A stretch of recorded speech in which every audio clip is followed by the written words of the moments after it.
Hello everybody, John here, and today onto the garage. I'm just catching up with a few loose ends and taking you along with me.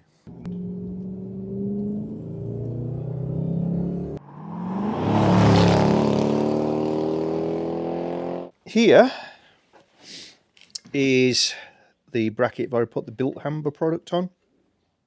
You see it's gone dark now.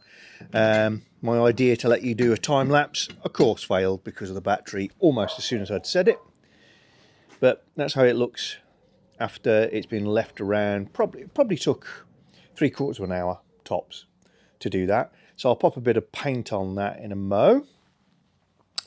I've got my battery over here, which has now had 2 days on the reconditioner. So what I'm going to do, and it's reached number 3. It's number 7, I should say, on that little display, which is a good thing. That means it's maintained it, brought it back, and it'll tend to alternate between 8 and 7. Moves between those two lights. So what I'm going to do is I'm going to take this off and let it sit for a good hour, and then I'll come back to it and put the battery tester on it. So we'll turn that off right now and we'll see how much impact, if any, we've had on that one. A little bit of gloss black to tidy this up.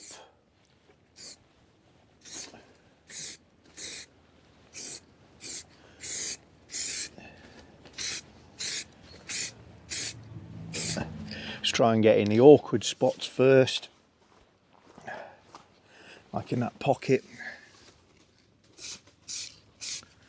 and then give the rest of it a dusting, and then I'll leave it for 20 minutes, come back and repeat. That seems to give the best, quickest, easiest finish.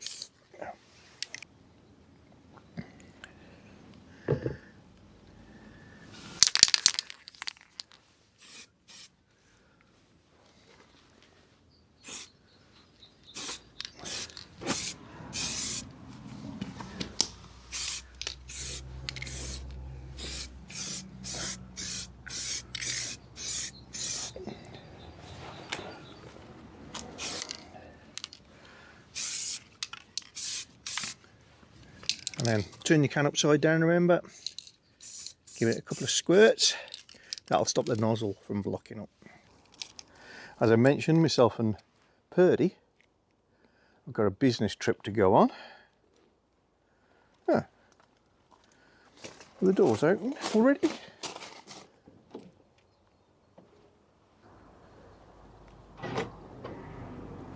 Interesting. A bit lazy. Normally Purdy jumps open on the remote, but I got all this in the boot, all dismantled and full of junk, so gotta sort that out. That's the boot lining, battery cover,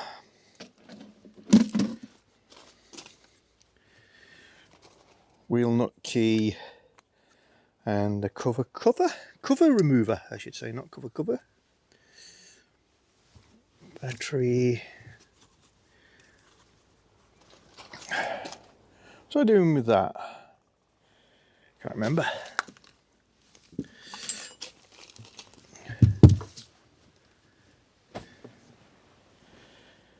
Towel.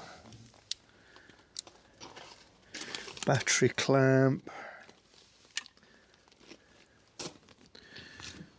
Got some blankets, duct tape, toner cover,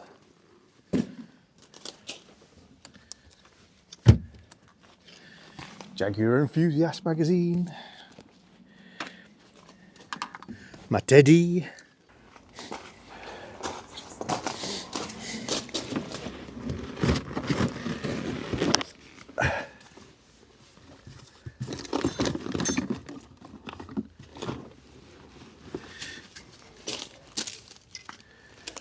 Now I've got a few tools in this bag, a few cleaning materials.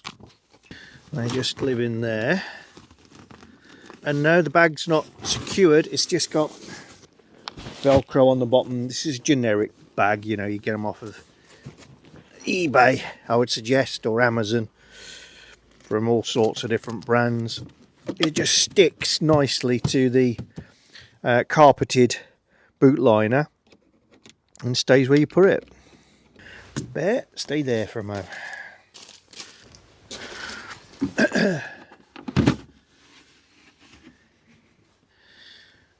Right, put back my wheel nut adapter and the cover remover.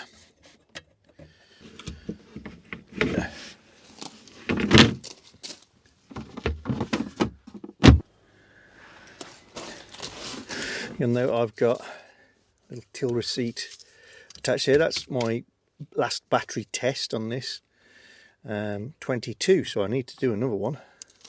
But it's quite good to see what it was at. So charge was 100%, it was 13.17 volts, 92% healthy. Just means I can go back to that and check it again. That's my charging socket, and I have that coming through beside the CD player. So just prop it up there. Put the charging lead through that hole, and then use a CD player as our guide to getting this back in the right place. In goes our battery cover. I'm just going to put our tonneau cover back there. My magazine. And now what I'll do is I'll just put Purdy on charge on the tender for a little while before I set off on my journey, and make sure that that battery's in good nick as well. Now, I've got a friend coming round tomorrow for an extension on his garage and wants to see in person my strongman lift, so we'll do that, let him have a little look, but then it'll be time for me to set sail. So another reason why I can't really dig too deep into anything at the moment. Okay, while I'm waiting for the paint to dry outside, just going to do a bit of studying on this area. We're going to do a big repair. It is a tricky situation. It'd be, you know, sort of satisfying to cut all this out and try and replace it, but the positions of these holes are pretty critical. There's a lot of shaping in here. However, when you consider what that's for, here is a rubber bung, there is a rubber bung. That's a drain point because that's a low point, just because the way the geometry is on a suspension makes that little pocket, and they didn't want the water to collect. Well, evidently it did, and that's rotted through. So getting it to look identical to this is not super critical. I'm kind of minded, bear in mind all this is absolutely solid and I can treat it as well, to look at cutting away the metal here, here, here, taking it back like so, and letting a new piece with the hole for that and potentially the hole for this, but it isn't critical. And if I'm going to put the hole in for that, you know, am I going to put this lump in, or am I going to slice it through and reshape it to be more sensible? I can peel away that first skin just on that area, take out some of these spot rivets, let in a new piece. That'd be very good. This area looks uglier than it is. Still got some more cleaning up to do, but I think that just might need tidying up. Anyway, it's a hard thing to make templates of weird and wonderful shapes like this. So I'm going to invest a few minutes in a technique that sometimes works. Now, this has been wire brushed. It's not been particularly cleaned, and that's actually to my advantage at the moment. I'm going to get some white masking tape or pale masking tape, and I'm going to cover the surface in that. And it's not going to stick terribly well because the surface isn't terribly clean. What that means is if I peel this back off, it'll take with it ooh, a bit of dust in my mouth, a dusty impression of what's behind it, including things like the edges of these holes. So what we're going to do is press it into place well before I add the next piece of tape. But it's quite a good way of getting a template for some situations where it's a bit awkward. Just make sure you massage it into all of the edges so that you're going to pick up the witness marks of those on the tape.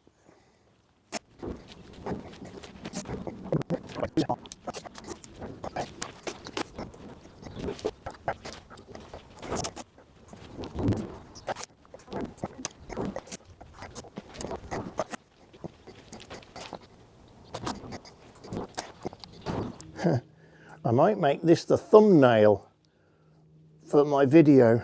I don't know, because it looks quite interesting, but it might also be seen as clickbait in that people are going to say, ah, you're pretending that you fixed it with sticky tape. Yeah, will I, won't I? It's a funny thing, this YouTubing malarkey. I hate clickbait. I see clickbait as when somebody titles a video or shows an image of a video, but encourages you to watch it because you want to know about that thing or you're interested in that thing, and then the video isn't about that thing. Now, there's a borderline there in that occasionally you do a video and you do the thumbnail for it, and you've got to make the thumbnail engaging, an advert for the video. And if you made the title of the video, tried to do this, didn't do very well, I wouldn't watch this if I were you, then guess what? Nobody's going to watch it. So, yeah, this crossover between a good advert or commercial or billboard for your video versus some people suggesting it's clickbait. Like, for instance, it's a couple of my videos. One's got, what's it called? 10 reasons not to buy an XK8. I get a load of grief over that. People saying, you hate these cars, well, they've never obviously watched any of my videos. And then other people saying, you don't hate them at all. You love them. That's clickbait. You can't win. You really can't. I had another video that I can actually see why a few people might think it was clickbait. It's certainly not intentional. And it's not sufficiently worrisome that I would do anything about it. But it caused a hoo-ha at the time. Many years back, the video that I made was me testing how much twist you could get from a brand new pickup truck between the bed and the cab, because they're body-on-frame vehicles. Oops, they do twist. They're meant to twist. It's kind of one of the ways that they cope with severe terrain and heavy loads and all sorts of things. And I just thought it was fascinating, but I'd got a brand new pickup at the time, and I wanted to do an experiment to see how much they really do twist. So I did a video about that experiment and showed, I can't remember, let's say 8 degrees of twist you can get on a brand new, in perfect condition, not a problem, Nissan Navara.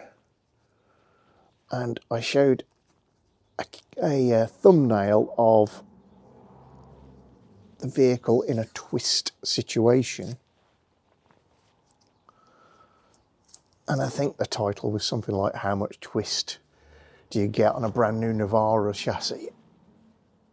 And I got all sorts of grief for suggesting that Nissan Navaras are crap.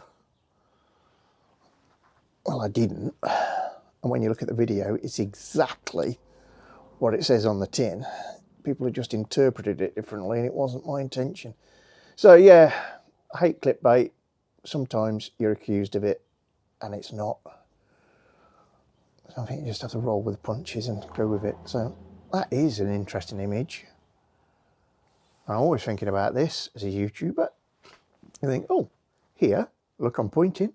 That's an interesting image. I might use that as a screen grab, turn it into the image. Title, making a template for my XK8 weld repair, something like that. Somebody will say, John's fixing cars with sticky tape. Clickbaiter. Hey ho. So while I've got it in this position, I can enhance my template in a couple of places. So here we got a spot weld, and here there's definitely one there. I think there's one there. Feels like it. Maybe one there. I can use the edge of my pen to mark the edge of the hole.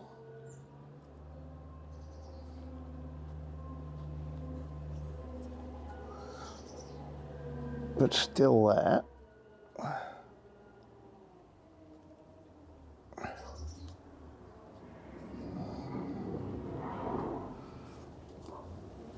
And still there. There's a different edge. Whoops. Here. I use a dotted line to show folds. I hope this does peel off nicely, because it's at least going to be useful to stare at on a bench and decide how to make the repair, if not as an actual template for cutting some metal. The edge of the hole for the captive nut is here, and if I draw a line down there, so this bit doesn't exist, front and out for outside. I think now what I want to do is I just want to emphasize where the damage is, but I need to replace. So I might get a different colour. So just want to mark out edges upper under here are really damage and kind of define where repairs must be.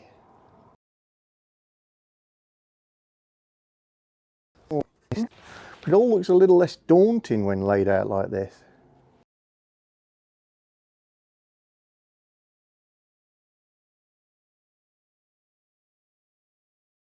Actually, even like that, that's really started to clear it up for me.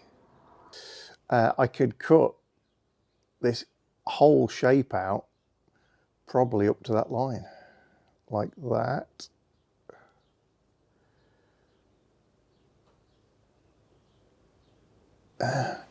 Anyway, to be decided, that's the point of making this. I can do it on the bench and I've captured it.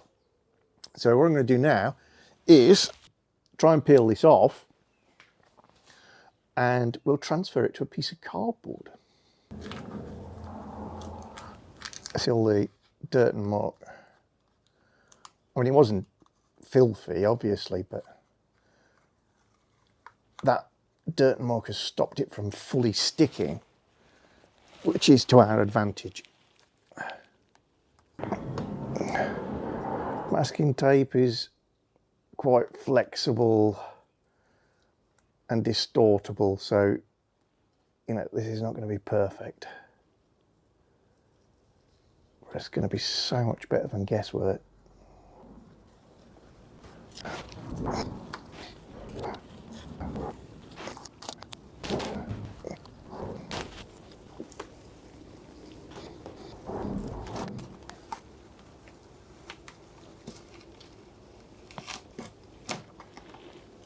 Yeehaw! Let's transfer that to cardboard quickly. Okay, so how shall I do this?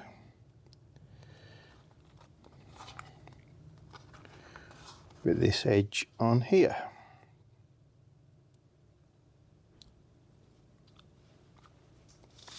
So I just got a bit of card.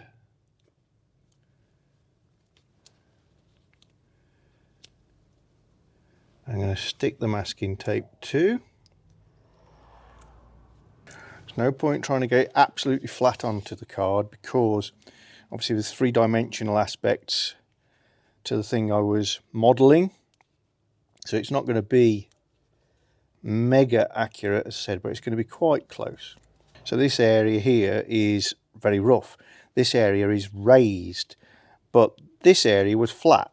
So I can smooth out as much as the rubbish stuck to the back of the tape will allow me. That area, like that. This has come apart a little bit. That's okay.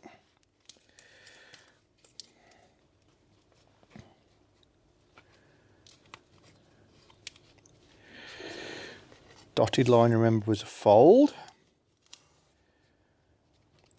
So no good trying to stick that down. What we'll do is fold the card a little bit and get the whole thing into the right orientation. What I do is start to approximate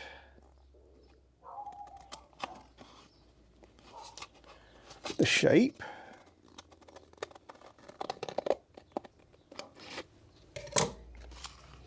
When I get to here, I can fold the card up because that's how the underbody was and stick the tape to that. Oops.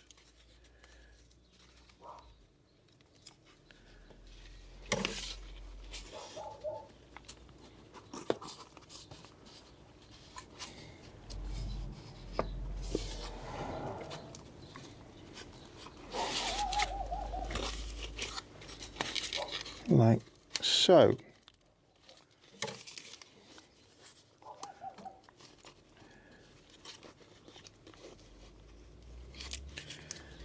and then the tape will stick flat. There we go. Now there's another fold line here.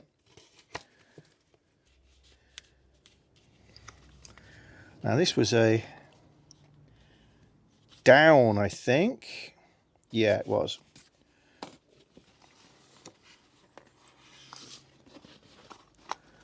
So the bodywork went away from me in that position.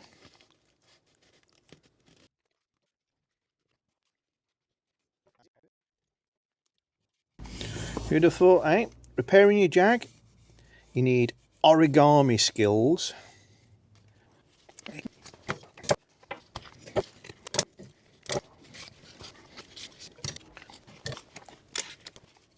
Okay, I think, again, I've left this baggy because it was a raised area.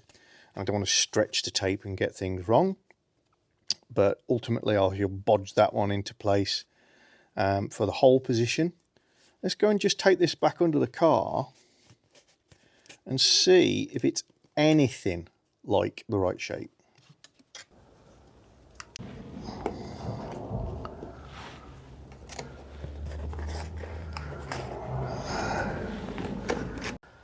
And of course, the battery failed on my camera the second I was under the car and playing with this, but hey ho.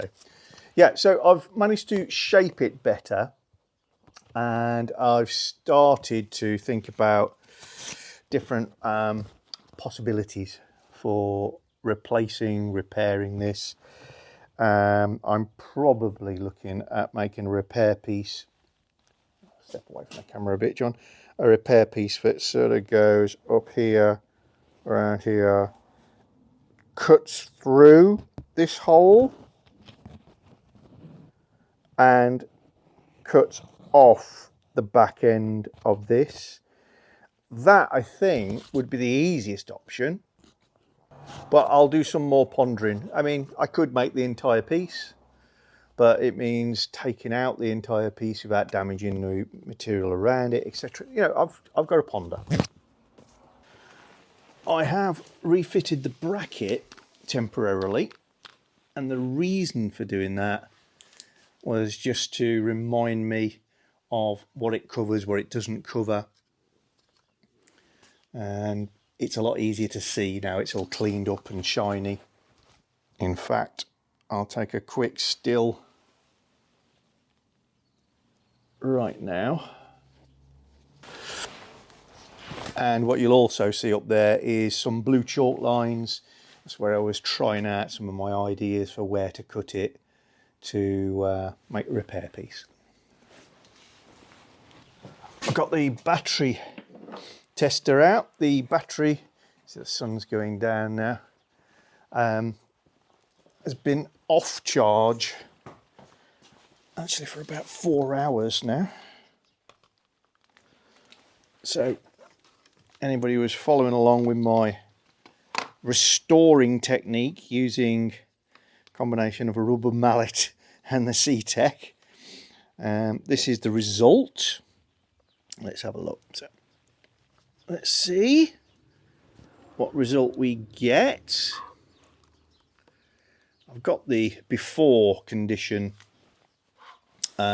till roll. I'll just get it out the boot of the car. This said replace, battery's 100% charged, but is 74% healthy. So I'll repeat the exercise and let's see what we get.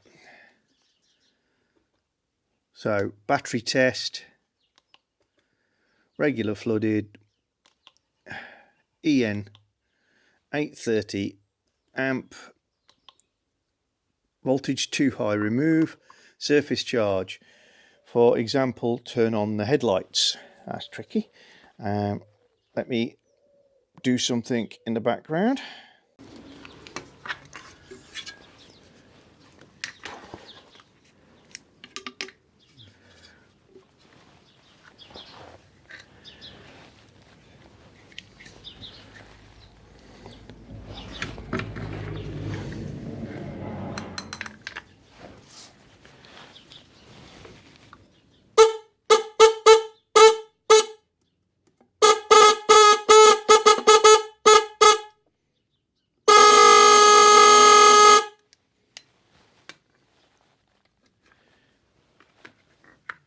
I've got another one. I wanted to test these anyway. Number 2.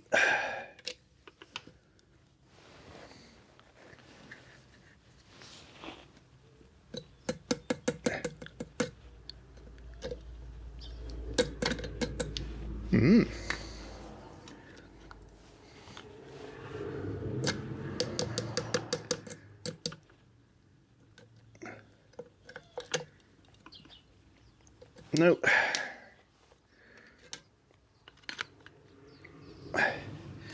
That can go in the bin. Turn it into a testing day.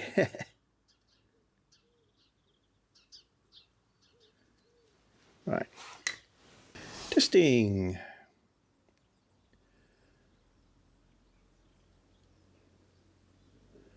Good battery, healthy, 96%. Charge 100%, internal resistance 3.42. Let's compare that. So, before, voltage was 12.8 immediately after charge. This is now on 13.26. It will go down, but that's good. Healthy 74% versus healthy 96%. And internal resistance, I had 3.88 milliohms. I've now got 3.42 milliohms. So the resistance has reduced. That means my hammering has improved things, or the CTEC. I prefer to think it's my hammering, but that's the way I roll. So that battery can now go back in to the car once I've finished doing the welding stuff, and will at least be good enough for initial running round. It seems to have been restored sufficiently to be a safe bet. Well, I've put Steed's battery back in just so that I'm able to pop a wheel on quickly and drive him on and off, so that my friend who's going to pay me a visit can have a little look at the ramp and how much space it occupies, all that sort of good stuff. But that's more or less it for today. That's all I can spare the time to do. Very pleased that the battery appears to have responded well to my hammering. Purdy's had a bit of a wash and he's idling away out here, ready for us to set off on a trip. Bit of a wash. Look at the state of it. Give that a wipe with a cloth in a minute. Missed a bit. But yeah, she's ready for the off. Looking forward to getting back, really, so that I can crack on some more with Steed. Somebody asked me, and I've forgotten the name off the top of my head because I don't write things down, about sound deadening. Let me just pop in this corner. Ooh. I've got some sound deadening that I bought off the eBay. It's fire retardant. It's got a black flock finish, not dissimilar to the standard. It's got a foam, I would say 8mm core, and it's self-adhesive. See, there's chunks missing out of it where I've used it locally. There's areas under Purdy's bonnet where the mouses have had a go at the insulation. That's why I got that. But yeah, you can buy stuff off the internet that's not too bad. That's very light as well. You know, it's not going to pull itself back off very easily. So yeah, nothing wrong with doing your own bonnet liner, I would say. Don't think for a minute I've got a link to this particular material, because I must have bought it 3 years ago at least. Oh, and I don't remember if I told anybody, I did find some 1.2mm steel. So that's good news for my project. And my welder has got wire and at least some gas, so we're okay from that point of view.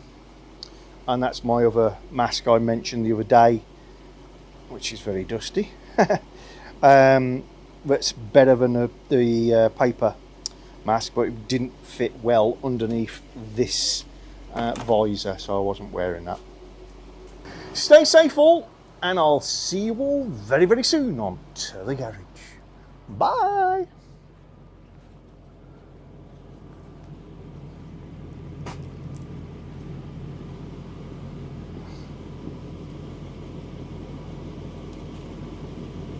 If you just go to Amazon/shop/To The Garage, and I'll put that link in the description below so that you can just click on it.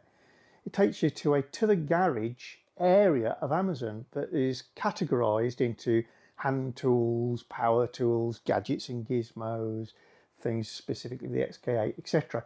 that I've bought from Amazon over the years, so that you can follow the same links and have a look, see how much those cost at the moment. Nice little feature. Thank you, Amazon. If you're enjoying our channel, then don't forget to subscribe and click the little bell icon so you get notifications of new videos. And please give us a thumbs up or thumbs down, and you can share the videos. And below the video is always the area where you can comment and get involved with the chat.